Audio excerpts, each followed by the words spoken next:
আসসালামু আলাইকুম। আজকে আমরা কথা বলবো ফেসবুকে যে রিসেন্ট আপডেটটা আসছে সেই আপডেটটা নিয়ে। তো এই আপডেটটার নাম হচ্ছে মেটা অ্যান্ড্রোমেটা। তো এটাকে যদি আমি একটু টাইপিং করে লেখা ট্রাই করি, মেটা অ্যান্ড্রোমেডা। তো ডিফারেন্সটা আসলে কোথায়? ডিফারেন্স হচ্ছে আগে আমরা যেভাবে অ্যাড চালাতাম সেটা হচ্ছে একটা ক্যাম্পেইন স্টার্ট করব। ক্যাম্পেইনের আন্ডারে অনেকগুলো অ্যাড সেট থাকবে। প্রত্যেকটা অ্যাড সেটে ডিফারেন্ট ডিফারেন্ট লোকেশন থাকবে, ডিফারেন্ট ডিফারেন্ট ডিটেল টার্গেটিং থাকবে এবং তারপরের পেজে অ্যাড থাকতো যে পোস্টটা বা যে কন্টেন্টটা আমি একটা রান করতে চাইতাম সেটা সিলেক্ট করে দিলে হয়ে যেত। কিন্তু এই জিনিসটা এখন আর থাকতেছে না। ফেসবুক অ্যাডের ক্ষেত্রে জিনিসটা এখন পাল্টাই গেছে। আপডেটটা এখন এমনভাবে আসছে, যখন আপনি একটা ক্যাম্পেইন রান করবেন, মেটা বলতেছে আপনি এটার আন্ডারে শুধুমাত্র একটা অ্যাডসেট রাখবেন, আর কোনো কিছু রাখার দরকার নেই, শুধুমাত্র একটা অ্যাডসেট থাকবে।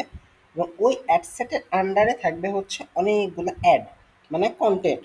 তো এর আগে যদি আমরা একটা উদাহরণ দিয়ে ট্রাই করি তাহলে হয়তো বা একটু বুঝতে সুবিধা হবে। ধরেন আমরা যদি পাঞ্জাবি সেল করতে চাই, তো আগে আমরা যে কাজটা করতাম, একটা ক্যাম্পেইনে স্টার্ট করার জন্য প্রথমে ক্যাম্পেইনের পেজে ক্যাম্পেইনটার নাম দিতাম, তারপরে হচ্ছে নেক্সট পেজে চলে যেতাম। নেক্সট পেজের নাম হচ্ছে অ্যাডসেট।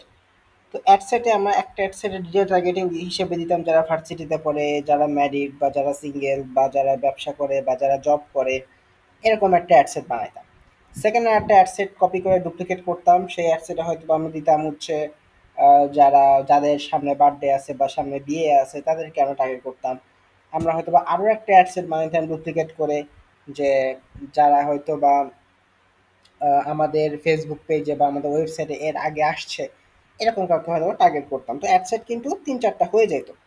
তো তিন চারটা অ্যাডসেট হয়ে যাওয়ার কারণে আমরা কিন্তু কি করতাম, এই অ্যাডসেটগুলোর বাজেট যেন সমানভাবে স্পেন্ড হয় সেজন্য আমরা সিবিও বা ক্যাম্পেইন বাজেট অবজেক্ট অপটিমাইজেশনটা ইউজ করতাম। এবং প্রত্যেকটা অ্যাড সেটের আন্ডারে আমরা ডিফারেন্ট ডিফারেন্ট কিছু অ্যাড দিতাম। যেমন ধরেন আমি ভার্সিটি স্টুডেন্টের জন্য যে কন্টেন্টটা বানাইতাম, আমি কিন্তু অবভিয়াসলি যে চাকরি করে তার জন্য সেম কন্টেন্টটা বানাইতাম না। তো ডিফারেন্ট ডিফারেন্ট অ্যাড সেট হইতো, ডিফারেন্ট ডিফারেন্ট অ্যাড হইতো। কিন্তু এটা আগের কথা। বর্তমান সময়ে এখন মেটা অ্যান্ড্রয়েডে আসার পরে যেটা হচ্ছে সেটা হচ্ছে আপনি একটা ক্যাম্পেইন তৈরি করবেন, এই ক্যাম্পেইনের আন্ডারে একটা অ্যাডসেট বানাবেন, কিন্তু এই অ্যাডসেটটা একটাই থাকবে, এই একটা অ্যাডসেটের মধ্যেই আপনার সকল টার্গেটিং থাকবে।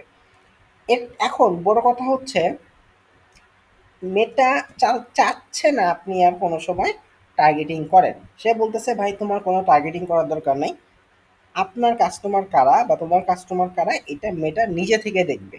ঠিক আছে? এখন আমাদেরকে আর ভাবতে হয় না যে এই প্রোডাক্টটা কে কিনতে পারে, তার কথা যদি চিন্তা করি, যেমন ভার্সিটিতে পড়তে পারে বা যারা ধরেন বিয়ে করছে বা যারা সিঙ্গেল বা যারা জব করে বা যারা বিজনেস করে, এই জিনিসটা আমাদেরকে এখন আর ভাবা লাগে না, যেটাকে আমরা আগে ডিটেল টার্গেটিং নামে চিনতাম। তো ডিটেল টার্গেটিং যেহেতু নাই, তার মানে আমাদের অ্যাডসেট লেভেলে এখনো টার্গেটিং করা লাগে না। শুধুমাত্র কি করা লাগবে, কোন পেজের জন্য একটা রান হবে, বাজেটটা কত হবে, প্লাস কোন কোন প্লেসমেন্টে একটা রান হবে, এই তিন চারটা জিনিস আমাদেরকে ফিক্স করে দিলেই আমাদের কাজ শেষ। এখন আর টার্গেটিং করা লাগে না। এখন আসি অ্যাডের ব্যাপারে। অ্যাডের ব্যাপারে কি বলছি, আগে আমাদেরকে অনেকগুলো অ্যাড আলাদা আলাদাভাবে বিভিন্ন অ্যাডসেটে দেওয়া লাগতো। এখন মেটা বলতেছে তোমার যতগুলো অ্যাড আছে, তোমার যতগুলো দিতে ভালো লাগে আর কি, সবগুলো অ্যাড একটা অ্যাডসেট আন্ডারে দিয়ে দাও। বাট বেটার হয় একটা অ্যাডসেটের আন্ডারে ৬টা বা ৭টা যদি আমরা অ্যাড দিতে পারি তাহলে একটা ভালো রেজাল্ট আসার সম্ভাবনা আছে। এখন এখানে একটা কথা আছে, যদি আমি এখানে আমি দেখতে পাচ্ছি যে ৫টা অ্যাড আছে। এখন এই ৫টা অ্যাডই কিন্তু আমার সেলস টাইপের অ্যাড হবে না, এটা স্বাভাবিক। কোনো অ্যাড হয়তো বা এখানে আছে আমার প্রোডাক্টটা সম্পর্কে বোঝানো হচ্ছে, আমার প্রোডাক্টটা কেন দরকার, কোন সমস্যার সমাধান করতেছে। আবার কিছু অ্যাড হয়তো বা আছে যে আমি অফার দিতেছি বা ডিসকাউন্ট দিতেছি, এরকম টাইপের অ্যাড আছে। তো প্রত্যেকটা অ্যাড কিন্তু আমার সেলস টাইপের না। ঠিক আছে? এই জিনিসটা কিন্তু বোঝা লাগবে। ধরলাম অ্যাড 1 যেটা আছে আর অ্যাড 2 যেটা আছে। ঠিক আছে? এই অ্যাড 1 আর অ্যাড 2 হচ্ছে আমার প্রোডাক্ট সম্পর্কে বলতেছে। এবং এই অ্যাড 3 আর অ্যাড 4, এই ২ টা ধরলাম আমাকে আমার প্রোডাক্টটা কেন অন্যদের থেকে ভালো এটা সম্পর্কে বলতেছে।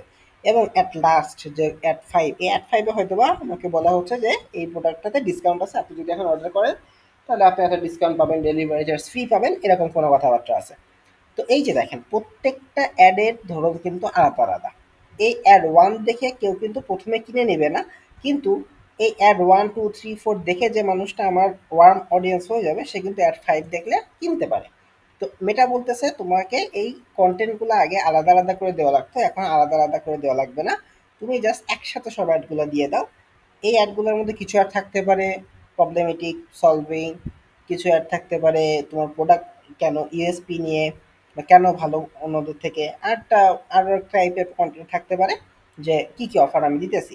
এবং এই কন্টেন্টগুলো যে সব ভিডিও লাগবে এমন কোনো কথা না, কিছু ভিডিও হইতে পারে, কিছু ছবি হইতে পারে, কিছু ক্যারোজাল হইতে পারে, এইভাবে আমরা দিতে পারি। তো এইটা হইতেছে আমাদের রিসেন্ট আপডেট মেটা। তো যে জিনিসটা বললাম যে মেটা আগে যে ক্যাম্পেইন বা যেভাবে আমরা আগে অ্যাড রান করতাম সেটা সম্পূর্ণ চেঞ্জ হয়ে গেছে। এখন এই মেথডটা যদি ফলো আপনি করা শুরু করেন এখান থেকে ভালো একটা রেজাল্ট ইনশাল্লাহ খুব দ্রুত আপনি পাবেন। বাট আগের যে ক্যাম্পেইন স্টাইলটা ছিল সেইটা করলে এখন খারাপ রেজাল্ট পাবেন তা না, এখনো ভালো রেজাল্ট পাচ্ছেন, বাট এটা খুব একটা বেশি দিন পাবেন না। ঠিক আছে, খুব একটা বেশি দিন এটা পাওয়া সম্ভব হবে না, কারণ এটা নিজে থেকে বলে দিচ্ছে যে আগের নিয়মে অ্যাড রান করলে আমরা এখন থেকে ভালো রেজাল্ট দেওয়াটা হয়তো বা একটু টাফ হয়ে যাবে, বাট দেওয়াটা সম্ভব হবে না কিছুদিনের মধ্যে। তো যেহেতু নতুন একটা আপডেট আসছে আমরা ট্রাই করব নতুন আপডেট অনুযায়ী কাজ করার জন্য। এই নিয়ে আরো বিস্তারিত যদি জানা লাগে তো অবশ্যই জানাবেন, তার অবশ্যই ওইটা নিয়ে আর একটা বিস্তার ক্লাস নেওয়ার ট্রাই করবো বা বিস্তারিত ভিডিও বানাবো। আর নেক্সট টাইমে আমরা ট্রাই করব হচ্ছে জিটিএম এবং জিএফ ফোন নিয়ে বেশি বেশি ভিডিও করার জন্য, কারণ জিটিএম এবং জিএফ4টা হচ্ছে আমাদের ডাটা নির্ভর বা ডাটা অ্যানালাইসিস করে যে কাজগুলো এবং মার্কেটিংগুলো করা হয়ে থাকে সেটা নিয়ে কাজ করি, এবং এটা বর্তমান সময়ে অনেক বেশি গুরুত্বপূর্ণ একটা রোল প্লে করতেছে। তো ওকে, আপাতত এই জিনিসটা প্র্যাকটিস করতে থাকেন আর ইনশাল্লাহ খুব দ্রুত নতুন ভিডিও আসতেছে।